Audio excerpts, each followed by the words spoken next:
Assalamualaikum warahmatullahi wabarakatuh. Salam, salam sejahtera bagi kita semua. Minasan, konnichiwa. O genki desu ka? Totemo genki desu ne. Minasan, teman-teman semua, hari ini sudah hari yang keberapa kita berpuasa? Kamis, Jumat, Sabtu. Jadi sudah yang ketiga kita berpuasa.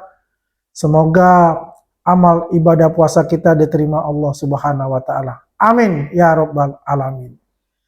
Teman-teman, seperti yang saya informasikan sebelumnya, yaitu di monolog yang terdahulu, coba kita akan mengupas seseorang yang luar biasa dari kubu teroris, ya, dengan suara yang keras, lantang, dan tanpa ada tendeng aling-aling ataupun etika, ya, bisa dikatakan biadab menurut saya, yaitu saudara Rismon. Akhir-akhir ini kita melihat, ya, kubu teroris ini sudah terpecah-pecah sebetulnya, ya. Jadi mereka ini sebetulnya sudah tidak utuh secara internal. Kenapa saya katakan itu? Dari yang namanya penasehat hukum mereka sudah terpecah. Ahmad Ozinuddin dengan Gofur Sangaji itu tidak masuk dalam kubu teroris atau yang disebut RRT sebagai penasehat hukum. Hanya untuk Roy Suryo sendiri gitu. Semua dihandle oleh koordinator Refli Harun, seorang dokter ahli tata negara, menjadi penasihat hukum untuk acara pidana. Sangat luar biasa untuk itu. Ya, no wonder lah ya. Maka terjadi suatu, ya, katakanlah beberapa masalah-masalah yang baru timbul karena pemahaman tentang hukum pidana itu koordinator Refli Harun ini ya tidak terlalu mendalam untuk itu. Kan beliau sering mengatakan kata tolol gitu kan, dalam setiap perdebatan. Tolol itu singkatan sebetulnya. Talk only, law on law. Talk only, law on law. Hanya berbicara, tapi sedikit pemahamannya terhadap hukum pidana itu. Nah, itu kata akronim dari tolol itu sendiri yang sering diucapkan oleh saudara Refli Harun itu sebagai penasehat hukum dari teroris. Teman-teman semua, akhir-akhir ini kalau kita melihat bahwasanya teroris ini sudah kehilangan akal sehatnya. Semua ditabrak-tabrak aturan-aturan menurut kehendaknya mereka masing-masing. Dalam acara head to head maupun di dua sisi, head to head itu adalah program dari CNN dan dua sisi itu adalah program dari TV One. Mereka kan selalu mengatakan mengenai aspek 3 itu tidak ada hubungannya dengan yang namanya restoratif justice. Dan ini menurut saya ini adalah pembohongan dan menggiring narasi-narasi sesat kepada publik. Karena mereka mengatakan ini adalah satu bundel klaster 1 maupun klaster 2 itu. Tidak ada istilah KUHP klaster 1, klaster 2. Inilah saya bilang ya, mereka selalu menggiring bahwa ini adalah grup, bukan orang per orang. Padahal kalau kita bicara hukum itu yang dikenakan kepada mereka sebagai tersangka, itu masing-masing individu.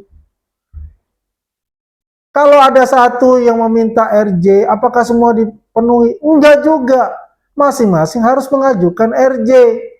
Jangan sekonyong-konyong, tiba-tiba ibaratnya ada petir di siang bolong. Bludar! Minta SP3. Gitu. Ini konyol untuk bicara itu. Teman-teman semua, apa yang terjadi waktu di CNN itu ya di head to head maupun juga di dua sisi rakyat bersuara itu. Saya katakan lagi, mereka ini sudah desperate gitu. Sudah putus asa, teman-teman. Mereka ini putus asa, tidak mempunyai jalan keluar lagi sampai mengadu ke Irwasum. Konyol banget. Apa hubungannya Irwasum? Irwasum itu memang Inspektorat Pengawasan Umum. Lebih banyak kemana? Lebih banyak ke administrasi. Audit misalnya. Internal. Ya kalau mau itu ke mana ya? Ke Biro Wasidik. Di Bareskrim. Kalau mereka tidak puas ataupun menemukan hal-hal yang dia katakan quote-unquote itu mereka dikriminalisasi oleh penyidik, laporkannya ke sana, ke Propam juga. Bukan ke Irwasum gitu loh. Dan ingat, teman-teman semua, kasus ini sudah masuk di kejaksaan. Gitu. Artinya kalau sudah masuk di kejaksaan tidak boleh ada intervensi dari pihak mana? Pihak kepolisian. Dan saya yakin 1000% Irwasum tidak akan melakukan itu. Konyol namanya kalau melakukan itu. Tapi kita juga perlu tahu teman-teman. Mudah-mudahan ya kejaksaan ini tidak diintervensi dari pihak-pihak luar juga. Gitu. Kan selama ini kan kita paham lah apa yang terjadi, kenapa mereka tidak ditahan untuk itu. Walaupun sudah memenuhi syarat ya lebih dari 5 tahun dan mereka wajib sebetulnya untuk ditahan. Baiklah, itu adalah kewenangan dari penyidik, kewenangan dari kepolisian untuk itu. Kita hormati untuk itu. Teman-teman semua, P19 sudah P21 next-nya, dan saya punya keyakinan, teman-teman semua. Walaupun mereka masih meminta atau meminta penyidik untuk memeriksa saksi mereka yang dicicil itu, ya menurut saya memang ada indikasi untuk buying time lah, mengulur-ngulur waktu untuk itu. Tapi keyakinan saya, teman-teman, kemungkinan minggu depan itu sudah dilimpahkan di kejaksaan. Berkas-berkas yang kemarin diminta oleh pihak kejaksaan ada 3 poin itu untuk dilengkapi. Ya. Dan itu sudah dilengkapi semua. Terlepas mereka mengatakan masih kurang saksi ahli mereka, itu mereka diberi keleluasan dalam KUHP baru itu nantinya di pengadilan pada saat berjalan. Mereka dipersilakan untuk memajukan lagi. Gitu. Jangan mengulur waktu untuk pelimpahan berikutnya dari pihak kepolisian kepada pihak kejaksaan untuk ditelisik kembali, diperiksa kembali oleh jaksa peneliti dan jaksa penuntut umum. Kalau sudah komplit, komplit, P21. Nah, disinilah selanjutnya permainan wayangnya. Kenapa saya pakai wayang? Bung Andi, kenapa pakai wayang? Ya kita lihat sendiri kan, setiap hari Resure itu menggunakan wayang kan. Padahal dia nggak sadar bahwa dia itu bukan dalang. Dia itu adalah wayangnya. Jadi dalangnya itu di belakang itu ya tinggal melihat situasi apakah menguntungkan buat dia atau malah merugikan buat dia. Kalau menguntungkan, dia akan terus mensuplai, akan terus membackup. Kalau merugikan, akan lari 1000 langkah meninggalkan mereka semua. Ciri-cirinya sudah ada kok. Ya, ciri-cirinya sudah ada untuk itu. Makanya kalau kita melihat pergerakan-pergerakan mereka ini, yang menurut saya waktu di dua sisi saya kata ini gerakan mereka gerakan absurd. Dewa mabok dia pakai mereka. Dan juga ya saya dengar-dengar nih teman-teman, ya ingin melibatkan pemerintah dalam hal ini Presiden Prabowo untuk intervensi. Dan saya yakin presiden kita ini ada presiden yang wise, tidak akan mencampuri kasus-kasus hukum ya yang memang harus dilaksanakan secara hukum penyelesaiannya, bukan sesuatu yang harus diselesaikan secara politik, bukan itu. Makanya saya lucu juga teman-teman ya, kalau kita lihat ya dulu mereka ada namanya Ahmad Ozinuddin ya bersama pasangan serasinya ya yaitu Gofur Sangaji. Klien kita tidak akan meminta yang namanya RJ ataupun SP3. Lanjut terus ke pengadilan. Luar biasa, gagah berani, berteriak dan luar biasa seperti itu. Sehingga kita berkata, wah ini pengacara atau provokator. Kalau pengacara, apakah dia punya prestasi membebaskan kliennya selama ini? Biar teman-teman bisa menilainya sendirilah untuk itu ya. Jadi teman-teman, kalau kita melihat sampai kapan ini akan berakhir. Prediksi saya teman-teman. Setelah Lebaran, itu akan masuk ke pengadilan menurut saya. Setelah Lebaran.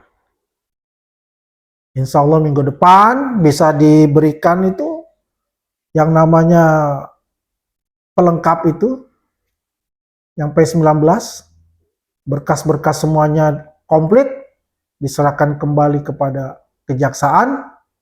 Nah, nanti kejaksaan teliti dan kalau bisa ya mudah-mudahan itu tidak berlangsung lama lagi karena kan hanya 3 poin. Itu sudah bisa langsung P21. Ya katakanlah pertengahan ataupun akhir ya dari bulan Ramadan. Nah, kalau itu sudah masuk ya berarti ya kita tinggal tunggu bagaimana jadwal pemeriksaan di pengadilan. Gitu. Jadi kan pasti semua akan diberitahu untuk itu. Baik saksi pelapor ya, maupun tersangka. Gitu. Dan Pak Jokowi siap hadir dalam pengadilan itu, ya, karena ini juga adalah memang penting buat beliau untuk dapat membuktikan kepada masyarakat luas bahwa ijazah beliau itu asli yang diduga palsu oleh mereka sehingga terjadi polemik ya, dan ini menjadi atensi besar bukan saja di dalam negeri, atensi besarnya itu juga ada di luar negeri juga. Negara-negara sahabat juga kadang-kadang melihat seperti ini, apa sih endingnya gitu. Ya teman-teman, kalau kita bicara prestasi, apa sih yang mereka lakukan, prestasi apa yang mereka dapatkan dan mereka buatkan untuk negeri ini? Zero. Prestasi ya yang telah dilakukan oleh Pak Jokowi kan luar biasa. Nah sekarang teman-teman kan paham nih, beliau sekarang ada di India menghadiri forum yaitu Bloomberg Asia karena beliau termasuk adalah penasehat dari Bloomberg Asia. Kan luar biasa ini, dicintai oleh masyarakat ya, setiap hari datang ke rumah beliau, berfoto, bersilaturahmi, mendoakan beliau, kesehatan beliau dan keluarganya, dicintai oleh masyarakat di luar negeri, ya, diakui Diakui apanya? Diakui kepemimpinannya, diakui pengalamannya, ilmu pengetahuannya. Yang selama ini kalau di dalam kita ini orang-orang yang membenci beliau itu kan selalu meng-underestimate beliau. Padahal mereka sendiri tidak mempunyai yang namanya prestasi yang membanggakan untuk negara kesatuan Republik Indonesia. Satu saja prestasi mereka, membuat gaduh seluruh bangsa kita ini.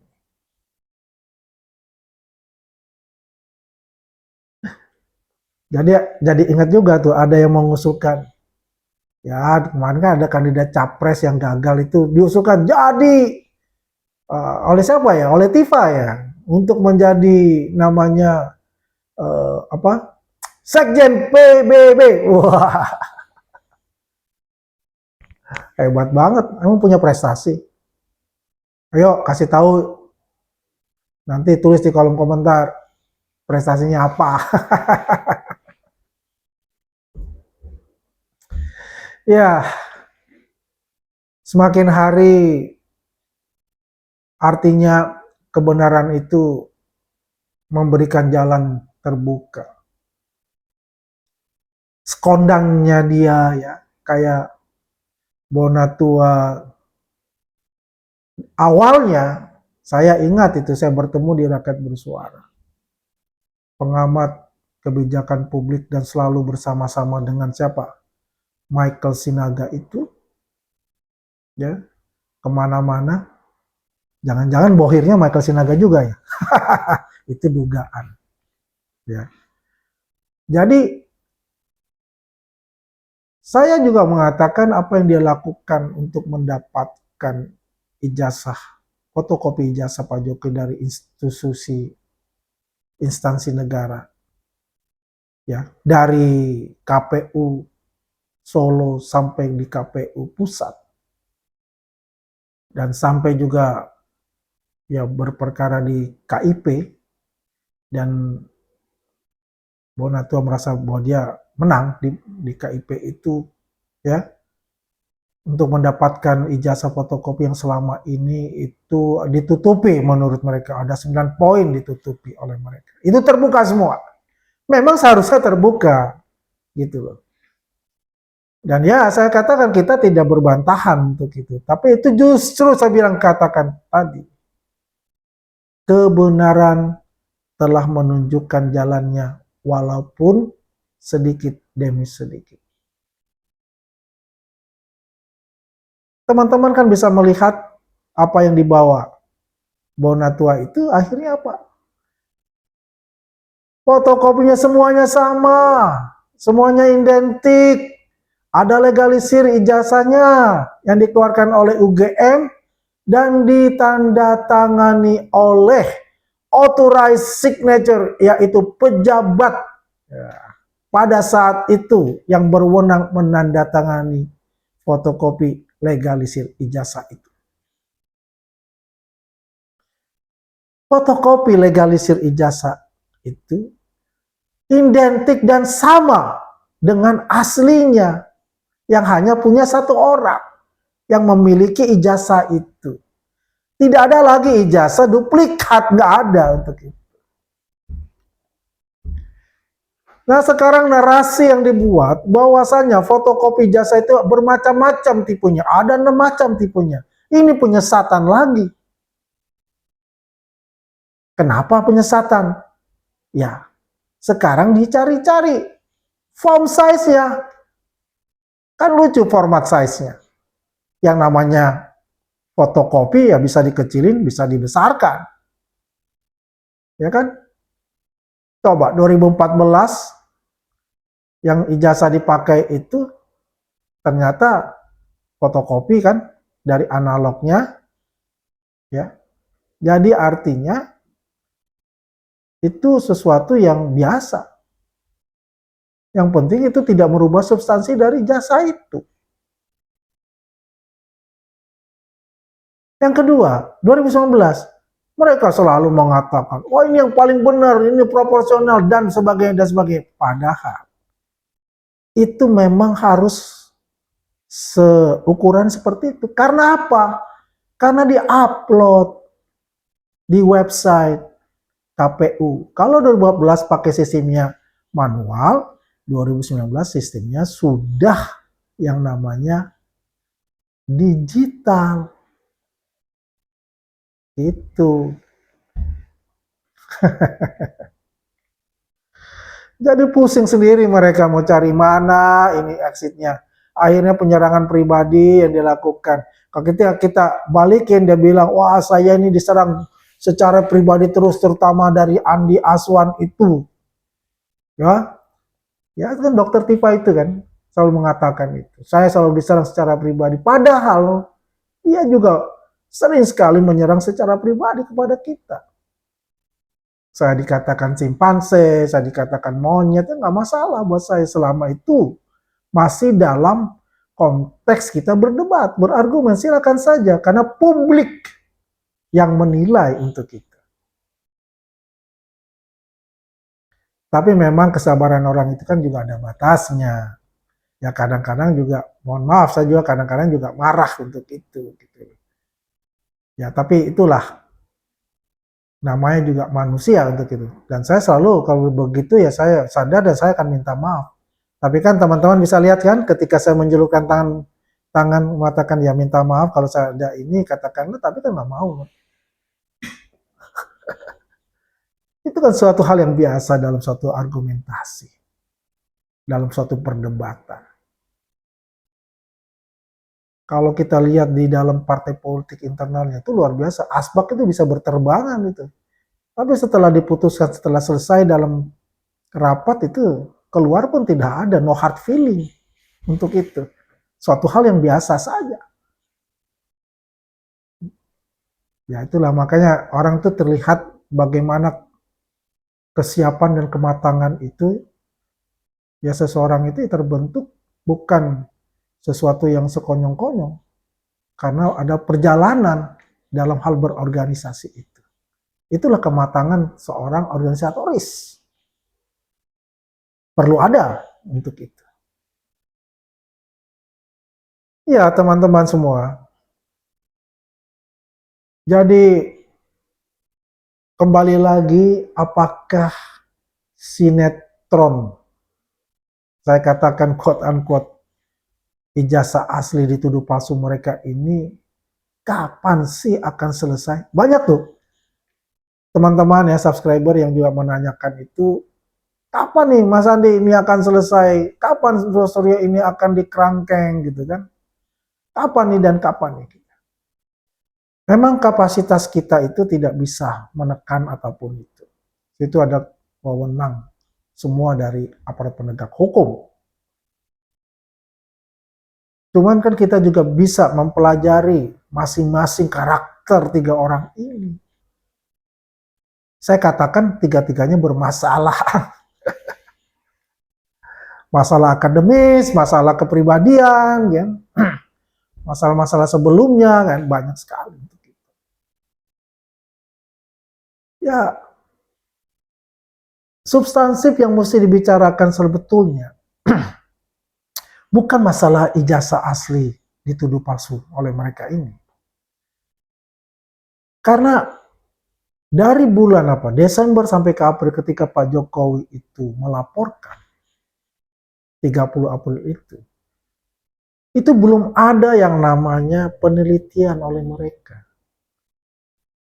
Dan ini banyak sekali framing-framing jahat, kemudian yang menggiring publik untuk mempercayai atas pembenaran mereka. Itu sangat luar biasa.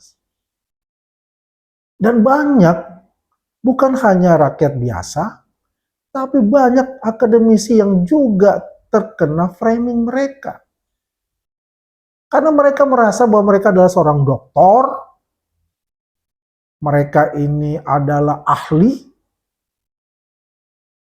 yang ahli gitu. Macam-macam ahli-ahlinya itu. Akhirnya pakai juga, wah ahli dari luar negeri gitu kan. Itu nanti kita bahas khusus untuk Rismon.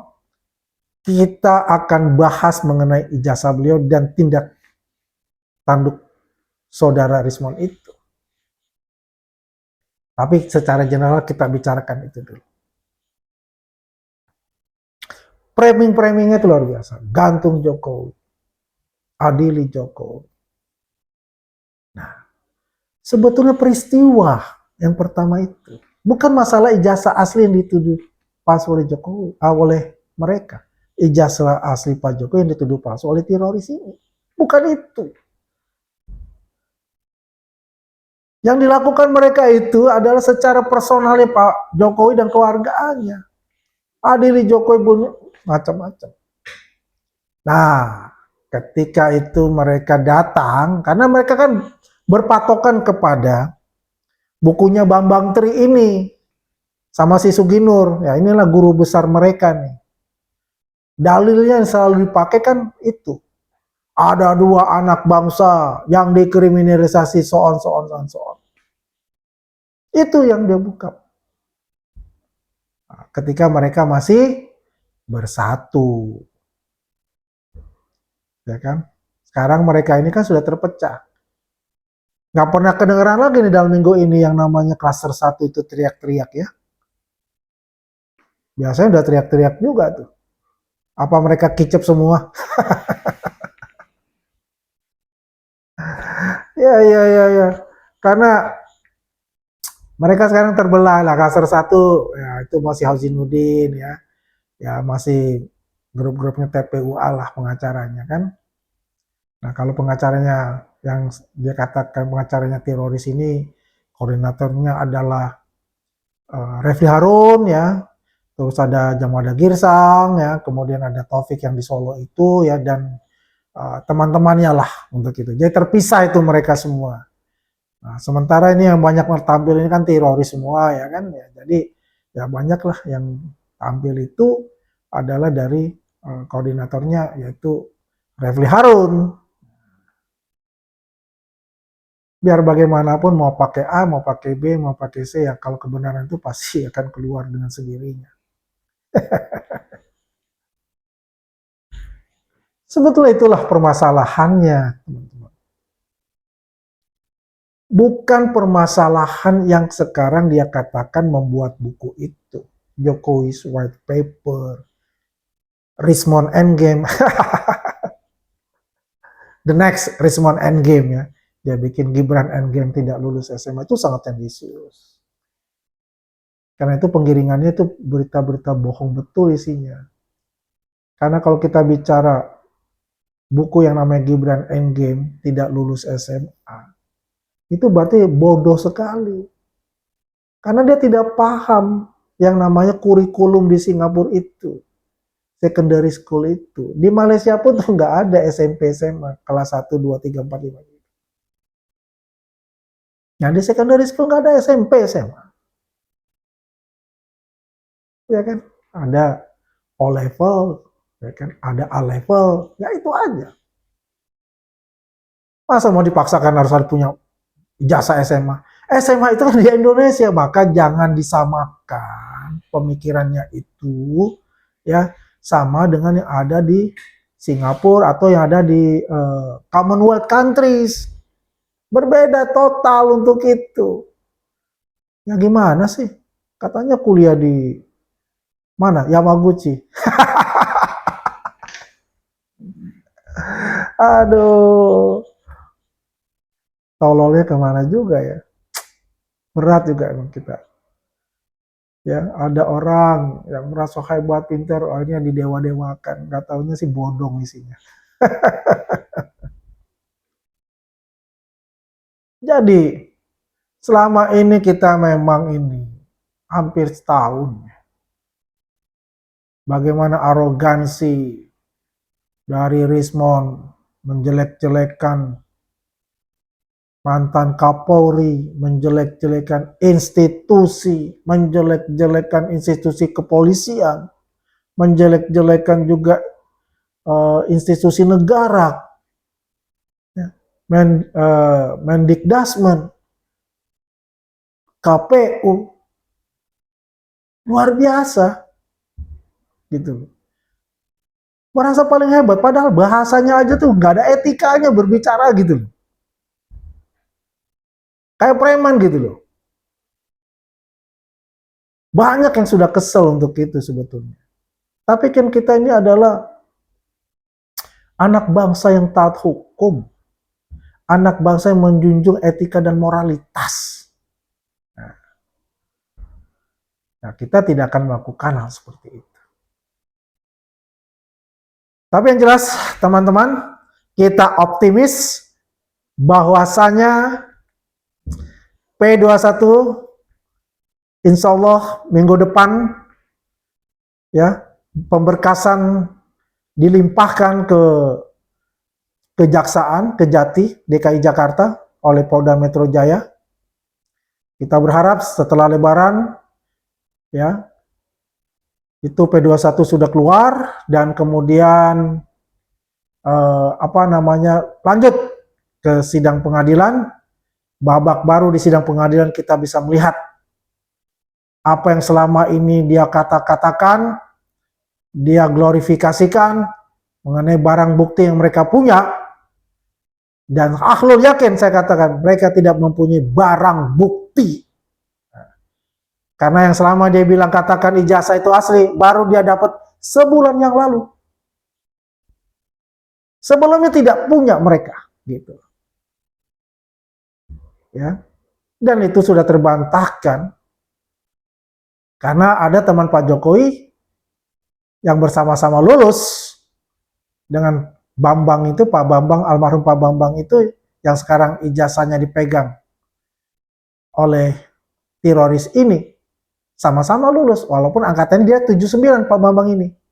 Ada 3 orang angkatannya Pak Jokowi, yaitu Mas Edi Swayudi, Sahandono,